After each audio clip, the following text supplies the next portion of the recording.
आज है 28 मार्च 2026 दिन शनिवार। आइए जानते हैं आज दिन भर भारतीय बाजार में क्या हुआ। साथ ही जानेंगे इंडियन इकोनॉमी को लेकर आई सभी बड़ी खबरें जिन पर निवेशकों को नजर रखनी चाहिए। अगर आपको वीडियो अच्छी लगे तो इसको लाइक जरूर कर दीजिए।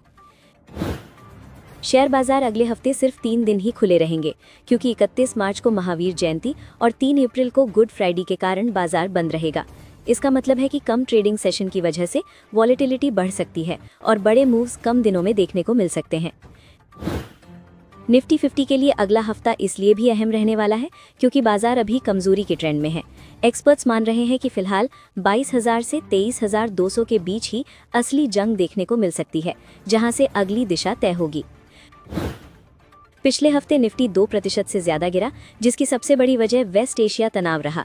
कच्चा तेल $100 प्रति बैरल के ऊपर चला गया, रुपए में कमजोरी आई और ये 94.84 तक पहुंच गया। साथ ही एफआईआई की लगातार बिकवाली ने बाजार पर दबाव और बढ़ा दिया। एक्सपर्ट नागराज शेट्टी के मुताबिक ट्रेंड अभी भी कमजोर है और निफ्टी पहले 22,450 के आसपास का स्तर टेस्ट कर सकता है। अगर ये लेवल टूटता है तो 22,000 तक गिरावट देखने को मिल सकती है, जो एक मजबूत मनोवैज्ञानिक सपोर्ट माना जाता है। वहीं ऊपर की तरफ 23,000 से 23,200 का जोन काफी मजबूत रेजिस्टेंस बना हुआ है। जब तक निफ्टी इस स्तर के ऊपर क्लोज नहीं देता, तब तक बाजार में मजबूती की उम्मीद कम ही रहेगी। टेक्निकल चार्ट्स भी कमजोरी की ओर इशारा कर रहे हैं। डेली चार्ट पर बियरिश कैंडल और लोअर टॉप लोअर बॉटम का पैटर्न बन रहा है, जिसका मतलब है कि हर उछाल पर बिकवाली आ रही है और ट्रेंड नीचे की तरफ बना हुआ है। शॉर्ट टर्म ट्रेडिंग के लिए 22,500 से 23,200 की रेंज काफी अहम मानी जा रही है, जबकि बड़ी रेंज 22,000 से 23,500 के बीच रह सकती है। यानी अभी बाजार साइडवेज टू नेगेटिव जोन में फंसा हुआ है। निवेशकों के लिए सबसे ज़रूरी बात यह है कि जल्दबाजी में खरीदारी से बचें और लेवल्स पर नज़र रखें। अगर 22,500 टूटता है तो गिरावट तेज़ हो सकती है, वहीं 23,200 के ऊपर ही मजबूत रिकवरी का क्लियर सिग्नल मिलेगा। इस सोमवार ये 3 स्टॉक्स पर नज़र बनी हुई है: थर्मैक्स, दिलीप बिल्डकॉन और केएनआर कंस्ट्रक्शंस। ये तीनों शेयर शुक्रवार को 1.5 से 5% तक गिरे थे, लेकिन अब कंपनियों ने बड़े ऑर्डर मिलने की जानकारी दी है, जिससे अगले सत्र में इन स्टॉक्स में एक्शन देखने को मिल सकता है। थर्मैक्स लिमिटेड को करीब 1,600 करोड़ का बड़ा ऑर्डर मिला है, जो एक 800 megawatt ultra super critical thermal power project से जुड़ा है। इसमें कंपनी की सब्सिडियरी पूरा काम संभालेगी, मैन्युफैक्चरिंग से लेकर इंस्टॉलेशन और टेस्टिंग तक, जिसे कंपनी के लिए एक बड़ा ब्रेक थ्रू माना जा रहा है। दिलीप बिल्डकॉन को गुजरात सरकार से 698 करोड़ का ऑर्डर मिला है, जो नर्मदा नदी पर फ्लड प्रोटेक्शन प्रोजेक्ट से जुड़ा है। ये ईपीसी मॉडल पर आधारित है और 24 महीनों में पूरा किया जाएगा, यानी कंपनी के ऑर्डर बुक और रेवेन्यू विजिबिलिटी दोनों मजबूत हो सकते हैं। केएनआर कंस्ट्रक्शंस को 1,734 करोड़ का हाईवे प्रोजेक्ट मिला है, जो NH 167 पर 4 लेन सड़क निर्माण से जुड़ा है। ये हाइब्रिड एन्युटी मॉडल पर आधारित है, जिसमें लंबी अवधि तक रेवेन्यू मिलने की संभावना रहती है, यानी ये कंपनी के लिए स्टेबल इनकम का संकेत देता है। गौतम एक्जिम ने अपने निवेशकों के लिए बड़ा कॉर्पोरेट एक्शन लिया है। पहले शेयर स्प्लिट और फिर बोनस शेयर देने का फैसला किया गया है। कंपनी 10 रुपये फेस वैल्यू को घटाकर 5 रुपये कर रही है, यानी एक शेयर अब 2 हिस्सों में बंट जाएगा। इसके बाद 3-1 का बोनस मिलेगा, मतलब हर एक शेयर पर 3 नए शेयर, जिससे कुल शेयर बढ़ेंगे और लिक्विडिटी में सुधार आ सकता है। अगली खबर, central board of indirect taxes and customs ने नया EMI ड्यूटी डेफरमेंट स्कीम समझाने के लिए दिल्ली में कार्यक्रम किया, जिसमें कंपनियों को बताया गया कि अब वे इंपोर्ट पर ड्यूटी तुरंत देने के बजाय बाद में दे सकती हैं। आसान भाषा में समझें तो सामान पहले क्लियर हो जाएगा और पेमेंट महीने के अंत में करनी होगी, जिससे काम तेज और आसान होगा। इस स्कीम का सबसे बड़ा फायदा लिक्विडिटी में सुधार है, यानी कंपनियों का कैश तुरंत ब्लॉक नहीं होगा। इससे इंपोर्ट प्लानिंग, इन्वेंट्री मैनेजमेंट और सप्लाई चेन ज्यादा स्मूथ होगी, खासकर मैन्युफैक्चरिंग और MSME सेक्टर के लिए, जिन्हें वर्किंग कैपिटल मैनेज करना आसान हो जाएगा। ये स्कीम मेक इन इंडिया को सपोर्ट करती है और 1 अप्रैल 2026 से लागू होगी, जो मार्च 2028 तक चलेगी। निवेशकों के नजरिए से देखें तो ये कदम मैन्युफैक्चरिंग और एक्सपोर्ट ओरिएंटेड कंपनियों के लिए पॉजिटिव है, क्योंकि इससे उनकी कॉस्ट एफिशिएंसी और ग्लोबल कम्पिटिटिवनेस दोनों बेहतर हो सकती हैं। अगली खबर, वॉल स्ट्रीट पर वेस्ट एशिया तनाव का सीधा असर दिख रहा है, जहां पिछले कुछ हफ्तों में भारी गिरावट आई है। खासकर मैग्निफिसेंट 7 यानी Alphabet, Amazon, Apple, Meta, Microsoft, Nvidia और टेस्ला का कुल मार्केट कैप करीब $1.72 ट्रिलियन घट गया है, यानी बड़ी टेक शेयरों में जबरदस्त बिकवाली हुई है। इस गिरावट की मुख्य वजह ईरान से जुड़ा युद्ध और मिडल ईस्ट में बढ़ता तनाव है, जिससे ग्लोबल बाजारों में डर बढ़ गया है। इसके साथ ही कच्चे तेल की कीमत $70 से बढ़कर करीब $105 प्रति बैरल पहुंच गई है, जिससे निवेशकों ने जोखिम कम करने के लिए तेजी से शेयर बेचने शुरू कर दिए।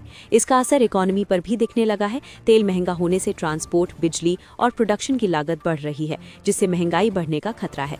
आसान भाषा में समझे तो अगर ये स्थिति जारी रही तो कंपनियों का मुनाफा घट सकता है, लोगों का खर्च कम हो सकता है और पूरी ग्लोबल ग्रोथ पर दबाव आ सकता है। अगली खबर, पीएम ई ड्राइव स्कीम में सरकार ने साफ कर दिया है कि ये स्कीम एक तय बजट 10,900 करोड़ रुपए के अंदर ही चलेगी। अगर ये फंड समय से पहले खत्म हो जाता है तो स्कीम भी वहीं बंद हो जाएगी, यानी ईवी सेक्टर को अब सीमित सरकारी सपोर्ट के साथ आगे बढ़ना होगा। इलेक्ट्रिक 2 व्हीलर्स के लिए सब्सिडी धीरे धीरे कम की जा रही है और इसकी अंतिम तारीख 31 जुलाई 2026 रखी गई है। साथ ही यूनिट लिमिट भी तय कर दी गई है, यानी हर कोई अनलिमिटेड फायदा नहीं ले पाएगा। इससे डिमांड पर थोड़ा असर पड़ सकता है। ई रिक्शा और ई कार्ट सेगमेंट को ज्यादा लंबा सपोर्ट मिला है, जहां 31 मार्च 2028 तक स्कीम लागू रहेगी, लेकिन यहां भी लिमिटेड यूनिट्स और घटती सब्सिडी का नियम लागू है, जिससे ये साफ है कि सरकार धीरे धीरे सब्सिडी कम करके सेक्टर को खुद के दम पर खड़ा करना चाहती है।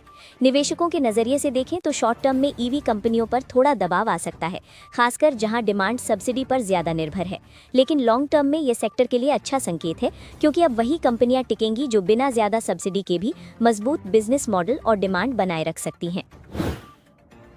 अगली खबर, कैमरून में 26 से 29 मार्च के बीच हुई WTO मिनिस्टीरियल कॉन्फ्रेंस 14 के दौरान भारत ने अफ्रीकी देशों के साथ ट्रेड बढ़ाने को लेकर कई अहम मीटिंग्स की। यहां भारत ने साफ संकेत दिया कि वो नए ग्लोबल मार्केट्स में अपनी मौजूदगी बढ़ाना चाहता है, ताकि एक्सपोर्ट ग्रोथ को नई दिशा मिल सके और अंतर्राष्ट्रीय व्यापार में हिस्सेदारी मजबूत हो। पीयूष गोयल ने 55 देशों वाले African continental free trade area को खुलकर सपोर्ट किया, जो दुनिया का सबसे बड़ा फ्री ट्रेड एरिया है। इसमें 1.3 बिलियन की आबादी और करीब $3.4 ट्रिलियन की इकोनॉमी शामिल है, यानी भारत के लिए ये एक बहुत बड़ा और तेजी से बढ़ता हुआ मार्केट बन सकता है। इस दौरान भारत ने WTO के DG नगोजी ओकोंजो-इवेला समेत कई देशों के नेताओं के साथ मीटिंग कर सहयोग बढ़ाने पर चर्चा की। फोकस एग्रीकल्चर, मैन्युफैक्चरिंग और दूसरे अहम सेक्टर्स में ट्रेड और साझेदारी बढ़ाने पर रहा, जिससे आने वाले समय में कई नए बिजनेस मौके बन सकते हैं। निवेशकों के नजरिए से देखें तो ये एक स्ट्रॉन्ग लॉन्ग टर्म पॉजिटिव संकेत है। अगर भारत अफ्रीका ट्रेड बढ़ता है तो एक्सपोर्ट ओरिएंटेड कंपनियों को नए बड़े मार्केट मिलेंगे। साथ ही कंपनियों की डिपेंडेंसी सिर्फ घरेलू मांग पर कम होगी, जिससे उनके बिजनेस की स्टेबिलिटी बेहतर होगी। अगली खबर, WTO की कैमरून में चल रही मीटिंग में बड़ा टकराव ई कॉमर्स पर टैक्स को लेकर सामने आया है। यूनाइटेड स्टेट्स चाहता है कि इस पर हमेशा के लिए छूट जारी रहे, जबकि इंडिया और कई डेवलपिंग देश इसके खिलाफ हैं, क्योंकि उन्हें लगता है कि इससे उनका टैक्स रेवेन्यू कम होगा और नीति बनाने की आज़ादी भी घटेगी। फिलहाल बीच का रास्ता ये निकल सकता है कि इस छूट को 2 से 4 साल के लिए अस्थायी रूप से बढ़ा दिया जाए, यानी अभी कोई स्थायी फैसला नहीं होगा, लेकिन ये मुद्दा आने वाले समय में भी चर्चा का बड़ा विषय बना रहेगा। इस पूरे विवाद का मतलब ये है कि ग्लोबल ट्रेड में एकता कम हो रही है और अलग अलग देशों के हित टकरा रहे हैं। निवेशकों के नजरिए से देखें तो ये अनिश्चितता बढ़ाने वाला संकेत है, खासकर डिजिटल और ई कॉमर्स सेक्टर के लिए, जहां आगे नियमों में बदलाव से कंपनियों के बिजनेस मॉडल पर असर पड़ सकता है। अगली खबर, इंडिया ने वेस्ट एशिया संकट के बीच भी फर्टिलाइजर प्रोडक्शन मजबूत बनाए रखा है, जहां 1 से 24 मार्च के बीच कुल 24.23 लाख टन उत्पादन हुआ है। इसमें 13.55 lakh ton urea, 7.62 lakh ton DAP या NPK और 3.06 लाख टन SSP शामिल है, यानी सप्लाई चेन पर दबाव के बावजूद उत्पादन रुका नहीं है। गैस सप्लाई की दिक्कत के बावजूद सरकार ने फर्टिलाइजर सेक्टर को प्रायोरिटी में रखा है, जिससे कम से कम 70% गैस सप्लाई सुनिश्चित की जा रही है। साथ ही अतिरिक्त 7.31 MMSCMD गैस की व्यवस्था करके कुल उपलब्धता को बढ़ाकर करीब 80% तक पहुंचा दिया गया है, ताकि फैक्ट्रियां सुचारू रूप से चलती रहें। सबसे अहम बात यह है कि देश में फर्टिलाइजर का स्टॉक भी मजबूत बना हुआ है। Urea 53.08 lakh ton, DAP 21.80 lakh ton और NPK 48.38 लाख टन के स्तर पर है। इसका मतलब यह है कि आने वाले खरीफ सीजन से पहले सप्लाई पर्याप्त है और खेती पर किसी बड़े संकट का खतरा फिलहाल नहीं दिख रहा। अगली खबर, FII ने मार्च में भारतीय शेयर बाजार से 1.27 लाख करोड़ रुपए से ज्यादा की बिकवाली की है, जो अब तक का सबसे बड़ा आउटफ्लो माना जा रहा है। इसका सीधा असर मार्केट पर दिखा है, जहां भारी गिरावट और वॉलेटिलिटी देखने को मिली है। इस बिकवाली के पीछे कई कारण हैं। ईरान वेस्ट एशिया तनाव, कच्चे तेल की बढ़ती कीमतें, रुपए की कमजोरी और ग्लोबल रिस्क ऑफ सेंटिमेंट। आसान भाषा में समझें तो जब दुनिया में अनिश्चितता बढ़ती है तो विदेशी निवेशक इमर्जिंग मार्केट से पैसा निकालकर सेफ जगहों पर शिफ्ट करने लगते हैं। हालांकि ये ध्यान रखना जरूरी है कि ये सिर्फ इंडिया तक सीमित नहीं है। ताइवान और साउथ कोरिया जैसे अन्य एशियाई बाजारों में भी बिकवाली हो रही है। अगर आगे वेस्ट एशिया का तनाव कम होता है और क्रूड ऑयल सस्ता होता है तो फिर से फॉरेन पैसा मार्केट में लौट सकता है, जिससे रिकवरी देखने को मिल सकती है। अगली खबर, रूस ने 1 अप्रैल से गैसोलीन यानी पेट्रोल एक्सपोर्ट पर रोक लगाने का फैसला किया है ताकि घरेलू मांग को पूरा किया जा सके। आसान भाषा में समझें तो देश के अंदर पेट्रोल की जरूरत बढ़ रही है, इसलिए अब रूस बाहर बेचने के बजाय पहले अपने देश की सप्लाई को सुरक्षित करना चाहता है। इस फैसले के पीछे एक बड़ी वजह ईरान से जुड़ा युद्ध और स्ट्रेट ऑफ हॉर्मूज का प्रभावित होना है, जिससे ग्लोबल तेल सप्लाई पहले से ही दबाव में है। ऊपर से यूक्रेन के हमलों के कारण रूस की कुछ रिफाइनरी भी बंद हो गई हैं, जिससे उत्पादन पर असर पड़ा है और बाजार में अस्थिरता बढ़ गई है। हालांकि रूस का गैसोलीन एक्सपोर्ट कुल ग्लोबल मार्केट का छोटा हिस्सा है, लेकिन ऐसे समय में जब सप्लाई पहले से टाइट हो, ये कदम तेल की कीमतों को और ऊपर धकेल सकता है। यानी पूरी दुनिया में पेट्रोल डीजल महंगा होने का दबाव और बढ़ सकता है। इसी संकट का फायदा भी रूस को मिल रहा है, क्योंकि कच्चे तेल की कीमतें तेजी से बढ़ी हैं और अब रूस अपना तेल पहले से ज्यादा कीमत पर बेच पा रहा है। पहले जहां उसे डिस्काउंट देना पड़ता था, अब वही तेल मार्केट रेट पर बिक रहा है, जिससे उसकी कमाई और सरकारी रेवेन्यू दोनों बढ़ रहे हैं। निवेशकों के नजरिए से देखें तो ये पूरा घटनाक्रम ग्लोबल एनर्जी स्टॉक्स के लिए पॉजिटिव हो सकता है, लेकिन भारत जैसे देशों के लिए महंगाई और रुपए पर दबाव बढ़ा सकता है। यानी शॉर्ट टर्म में वॉलेटिलिटी बढ़ेगी, लेकिन ऑयल एंड गैस सेक्टर की कंपनियों में अपॉर्चुनिटीज बन सकती हैं।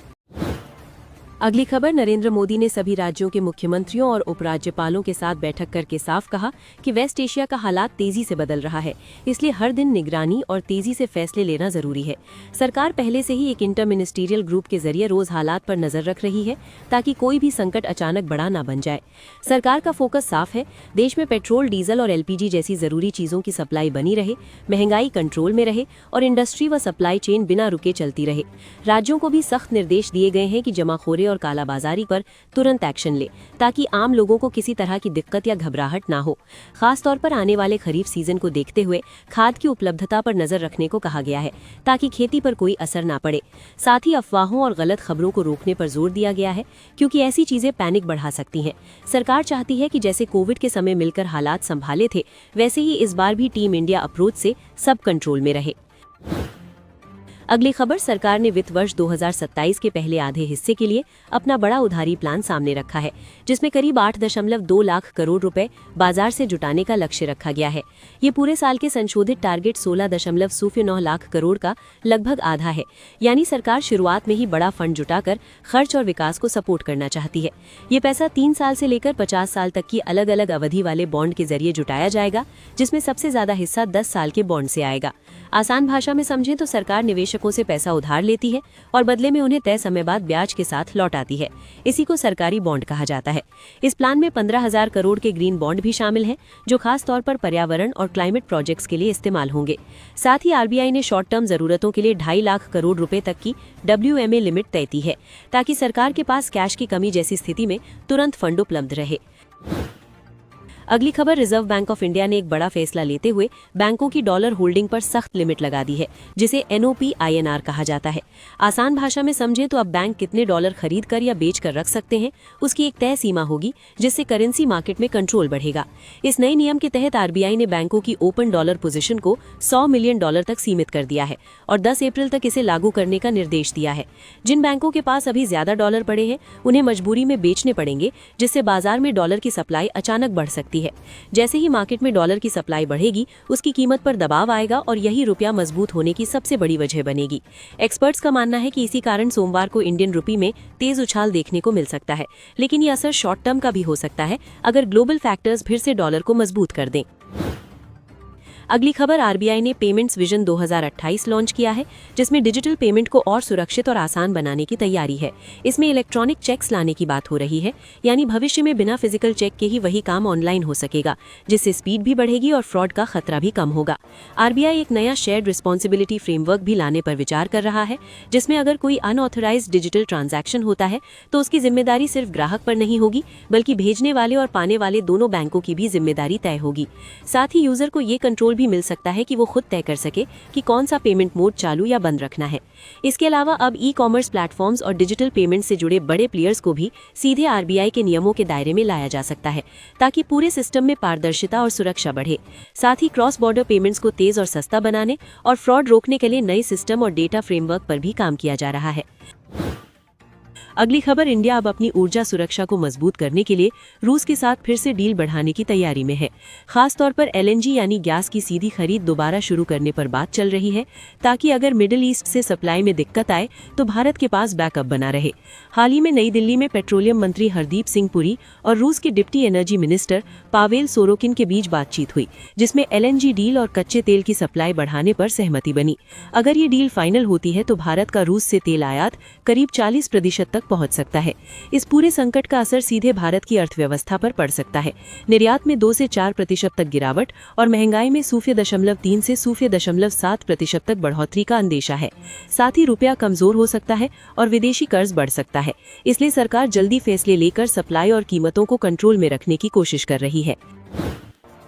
अगली खबर, इंडिया अब ऊर्जा संकट से जूझ रहे बांग्लादेश की मदद करते हुए 5000 टन डीजल की नई खेप भेजी है, जिससे हाल के दिनों में कुल सप्लाई 15000 टन तक पहुंच गई है। आगे भी सप्लाई जारी रहेगी, क्योंकि 6000 टन और भेजने की तैयारी है और अप्रैल में करीब 40000 टन डीजल देने का प्लान भी तैयार है। ये पूरी सप्लाई नुमालीगढ़ रिफाइनरी से इंडिया बांग्लादेश फ्रेंडशिप पाइपलाइन के जरिए सीधे बांग्लादेश तक पहुंचाई जा रही है, जो हाल ही में दोबारा शुरू हुई है, क्योंकि बांग्लादेश अपनी लगभग पूरी डीजल जरूरत आयात से पूरी करता है। ऐसे में भारत की ये सप्लाई वहां की ऊर्जा सुरक्षा के लिए काफी अहम साबित हो रही है।